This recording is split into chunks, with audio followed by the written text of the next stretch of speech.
Hello and welcome to Smalltown Sportstalk. I'm Jonah Freeman, and today is going to be a little bit of a different episode. Andrew could not join us, so instead, Brendon Kleen of the Bright Side of the Sun and Forbes is here to talk Suns with me.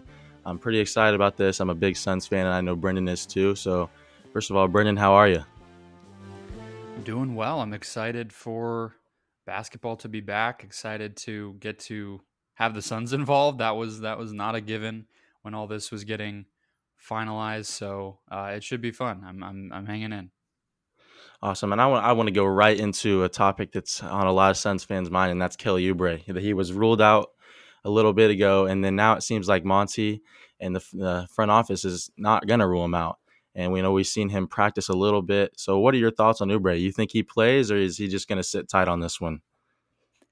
My guess would be that he's just because of how quick this whole thing is going to be, and just the fact that his priority seems to be playing it as patiently as possible, right? So I think him coming to Orlando after all is obviously a good sign, in terms of the fact that his recovery from that torn meniscus that he suffered back in I believe February is at a point where he can at least move around, get on a plane, get on the court a little bit. It's not a big setback that he suffered, but at the same time I think maybe even the bigger positive after seeing him travel over there is that the relationship side of this thing is not too much of a problem, because the red flag went up for me right away when there was some confusion early on in this whole planning process between himself and the ownership, especially, but even James Jones, the general manager,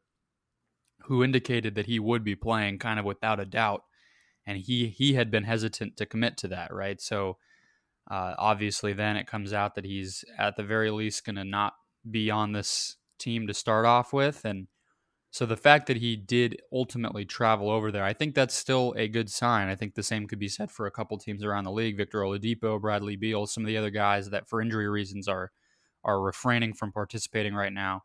Just to see them go, I think that shows you, even if things aren't perfect, that they're not just completely on the outs, right? So I think that's the positive here. As for if he plays by the end of this thing, we'll get into how long I think the Suns are actually going to be participating. But like I said, I just think it's so quick that even from a rotation standpoint and a continuity standpoint, if you want these 8 regular season games to be about as competitive and normal as they possibly can be, throwing a wrench in there with a guy coming back from injury just seems like a long shot to me.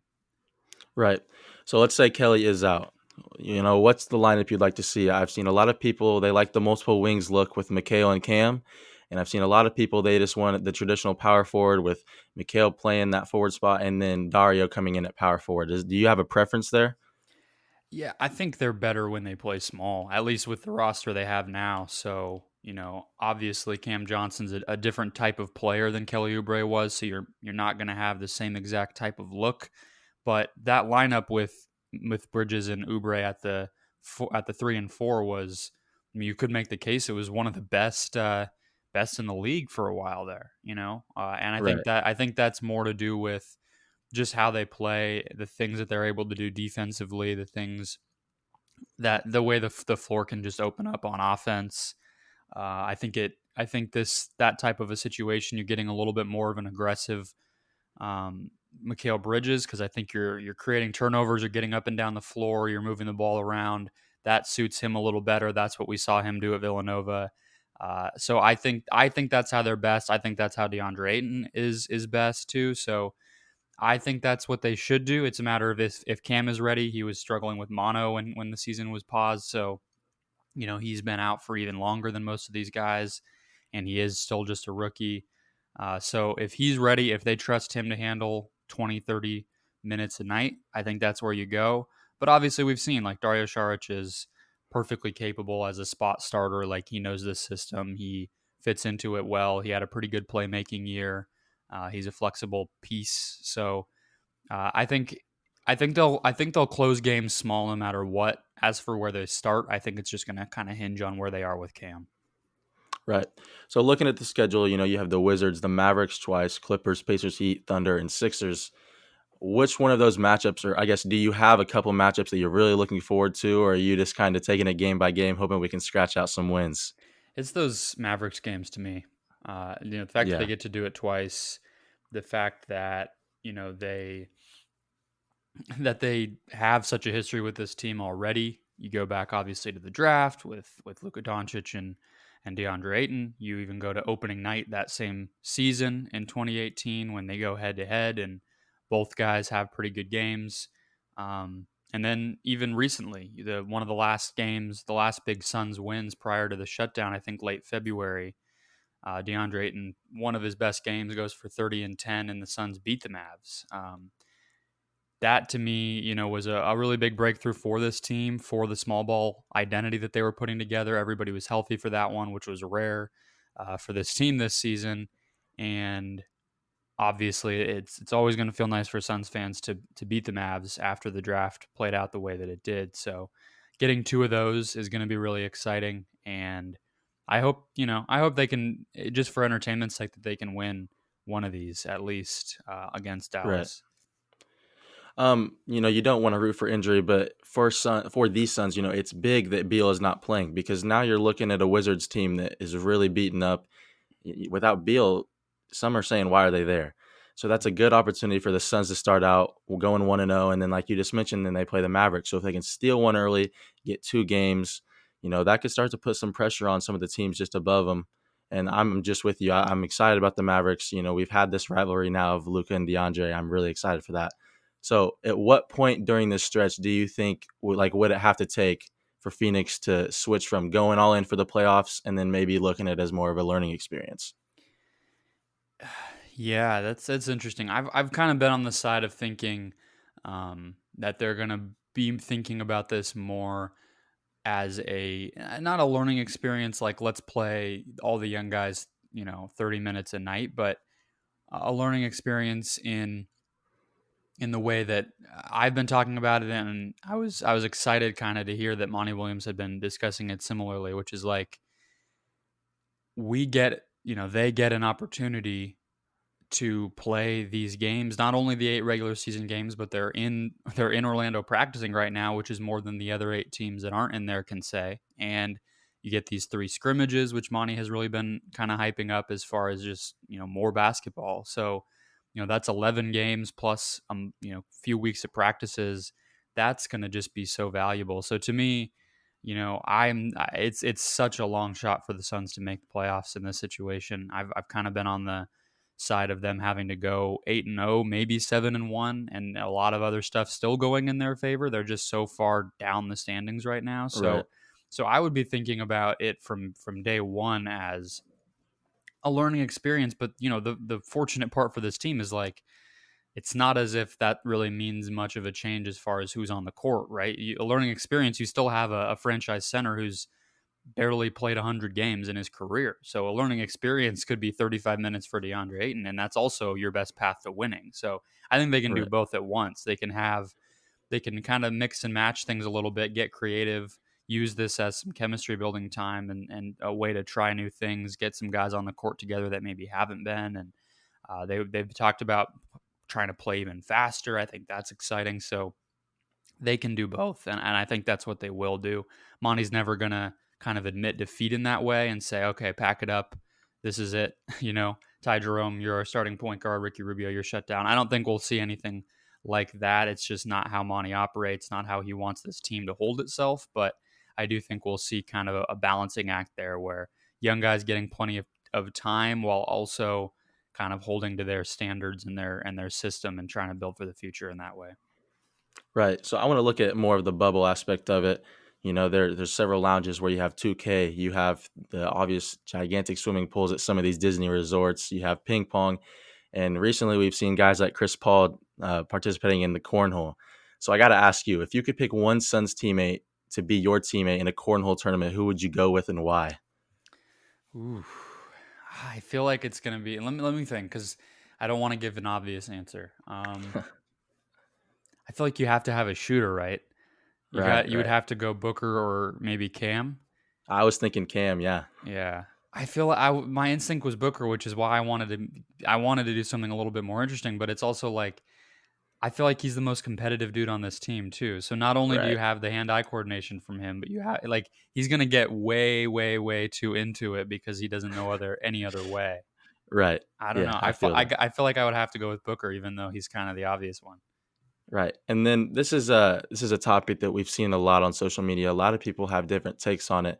So I want to ask you, um, this year's champion, do you feel there should be an asterisk next to their name, or do you feel it's almost more impressive to win a championship in this time?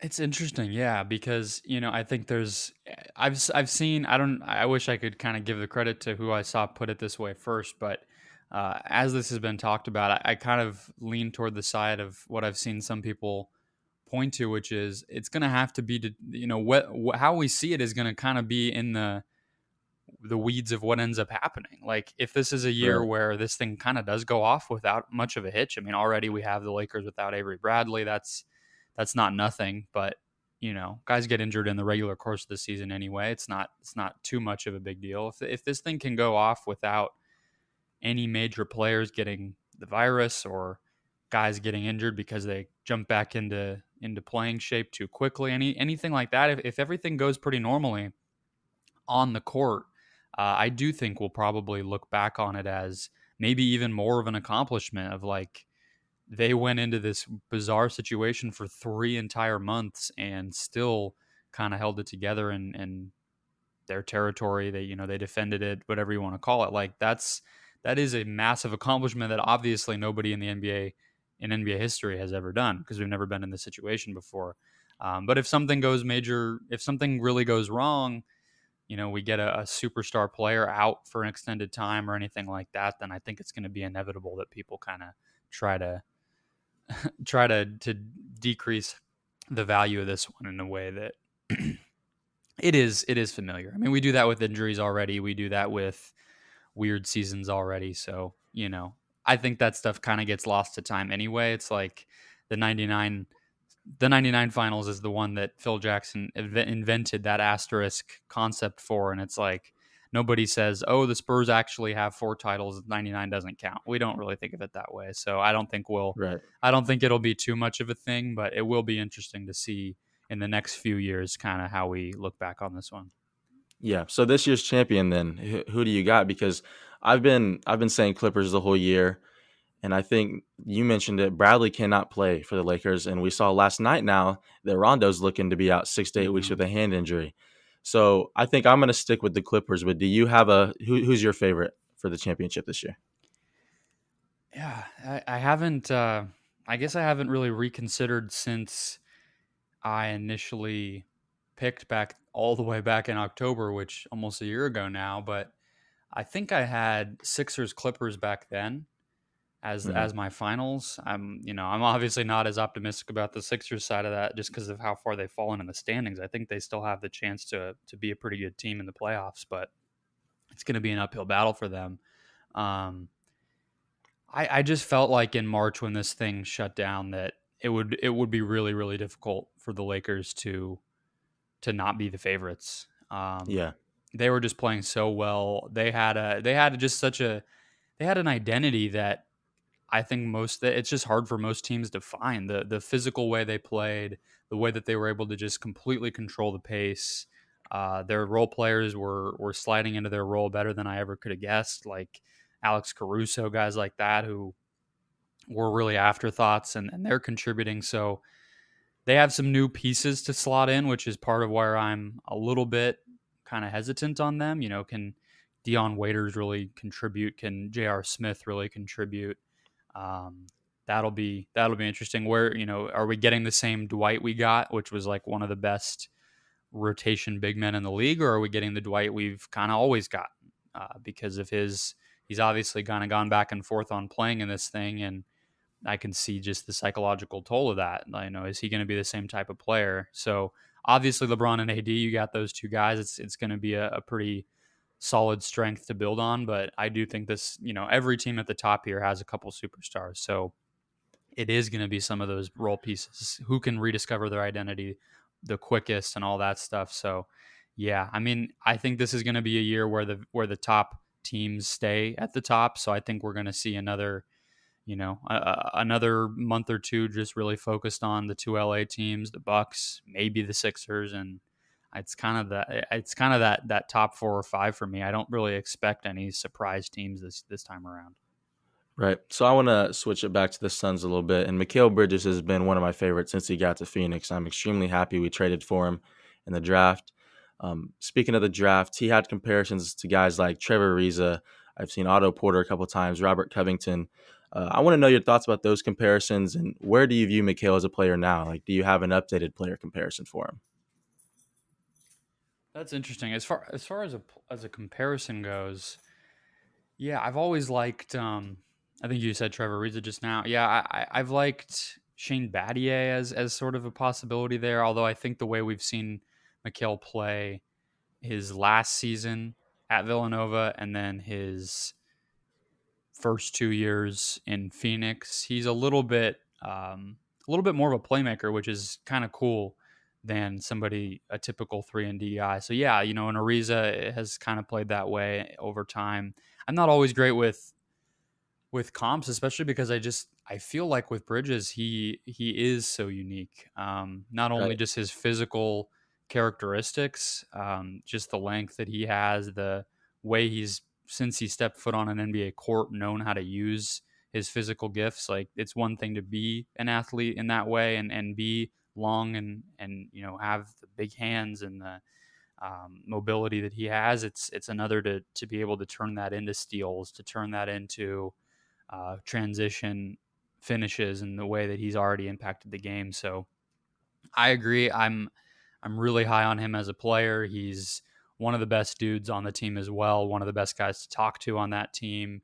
Already, I think one of the things I was really excited to cover and watch and just focus on when they were going through that stretch in February and March where they were hanging on to the playoff picture and just some of the big upset wins that they had, whether it was Milwaukee or Dallas or Houston, was him stepping into a leadership type of role. And, I think his relationship with DeAndre Ayton, especially, I think he just doesn't, he sees what Ayton can be. Um, and I think he has a relationship with DeAndre in a way that I feel like if DeAndre is going to get to the peak, it's really going to have to do a lot with Mikal helping to get that out of him. I think those guys have that bond where DeAndre slips up, isn't focused, whatever. I really feel like Mikal's kind of become the guy on that roster who can just take him aside, give him a look, whatever it is, and say, "Come on, like we know what this is. We know how good you can be. We know what we need to do to get there. Let's make it happen." So to see him not only come into his own on the court, but as a leader in that locker room is just it's really cool. It's really exciting, and um, I think it just says a lot about like you said, all the way back in 2018. It's proving them right with the decision they made on draft night to give up so much to go get him, and he's already kind of showing that was a smart thing to do. Right. I think the thing that really stands out with Bridges to me is the fact that he has always been able to take what he's given and work with it. Like the beginning of this year, his minutes were not as high, obviously, as they are now. And he's always been that way. I remember watching the championship game against Michigan a couple years back. And in the beginning of that game, he struggled.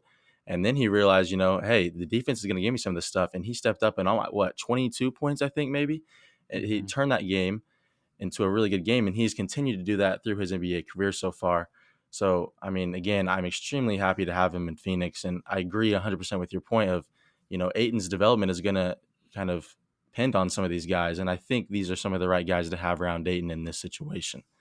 Yeah, I agree. I think as far as him kind of taking what's given, I would almost argue that he goes too far in that direction Right. sometimes. I think he's a guy who really can struggle as far as just demanding the ball, getting his shots up. I don't think that's natural to him. I think he's just so used to sliding into that Swiss Army knife type of role, whatever the team needs. And because he is so skilled at so many things, it's not really a challenge. Like he can shoot 8 threes in a game if he's open and he want that Celtics game in I think January is a great example of that. I think he made 5 or 6 of threes in one game, and there's other nights where he's just going to really lock in on defense and you don't even notice him on offense. So I think he needs to get to a situation where he knows what's expected of him. He knows what his role is. He knows what situations are for him to score versus other guys. And that's kind of back to what I was saying as far as what this Orlando situation can be for this team. It's just more reps of finding who they are with how many injuries they struggled with and all that. I think Bridges is a great example, but a lot of the guys on this team, I think they just need that consistency of what am I to this team and what are we as a team, and building that out. And I think this month or two will be huge. Right.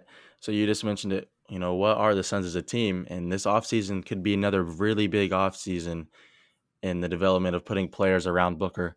So I got to ask you, do you have maybe a top 3 or a top 5 list of free agents that you really like and you'd like to see in Phoenix? Yeah, maybe not ranked. I would definitely say non-free agency, but Aaron Gordon, a Yeah. guy in Orlando who I just have always felt really would fit on this roster, especially since Monty Williams took over. I think Monty's kind of instinct was to go after a Dario Saric type of player, a playmaking four. I think that's why they went and got Frank Kaminsky as well. They like kind of the size at that four spot. They like players who can pass and shoot a little bit, that skill at that spot. But I think what they really lacked on this roster this season was athleticism. And it goes back to our conversation about the small ball look. It's doubling down on that, I think, would be the smartest thing to do if you're the Suns. And that just because that's what worked. And I think you learned a lot about your team playing that way. Ayton and Bridges especially, and obviously Oubre, but he's pretty good no matter how they played this year. But Gordon fits into that perfectly for me. So I think he's a guy that Orlando has a little bit of a logjam at that front court spot. So he could be somebody that's movable. His salary is really reasonable. Of course, it overlaps pretty well with how much Kelly Oubre makes. So that's a conversation that you can maybe have a different day. But um, that's definitely somebody on my radar. I would say the other one, a little bit of a curveball just as because of the presence of Ricky Rubio here, but I think it would be silly to not take a long look at Fred VanVleet. Yeah. I think he's just so good that it doesn't really matter if he makes perfect sense on your roster right away. You explore the option. He's just about as perfect a backcourt partner for Booker as I can think of. Just competes so hard defensively, and has turned into just an incredible shooter, smart playmaker, rarely turns the ball over.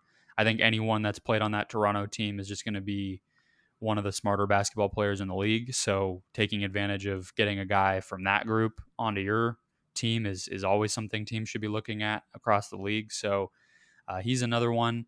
As far as free agents go, I mean, I think the names are going to be pretty similar for most. I would say Jeremy Grant is somebody I would be pretty excited about. Pretty similar to Aaron Gordon in a lot of ways, just that athleticism combined with enough shooting and scoring to keep the defense honest. And then I think of the veteran group, you got Paul Millsap, guys like that. I would say Serge Ibaka to me is probably the guy I would be leaning toward. Again, the Raptors thing is I have all the respect in the world for that roster, what they were able to do last year, and especially maybe even this year without Kawhi and without Danny Green. Yeah. They're just the institutional knowledge there. They're just such a smart team, and I think Ibaka has kind of settled into a role. In Oklahoma City was a guy who was kind of going back and forth between the 4 and the 5. The game was kind of changing around him where it was asking him to shoot threes when he wasn't really ready to be doing that. I think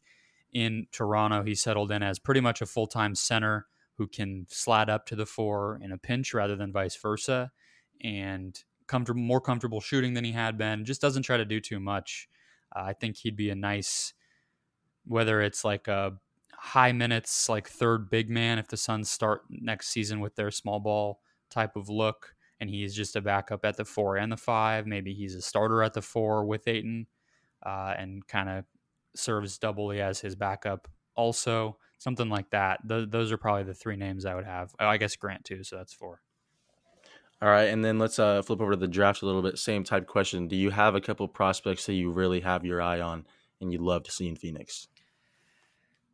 I I think that they're going to be able to get a good player is where I would start. Yeah, I think this draft is already has such a bad rap, and I think that's kind of the reputation precedes it in a negative way. I don't think it's a terrible draft. I just think if you're drafting first, second, third, you're going to be really disappointed. There's just not a clear cut superstar. There's not even really a clear cut all star.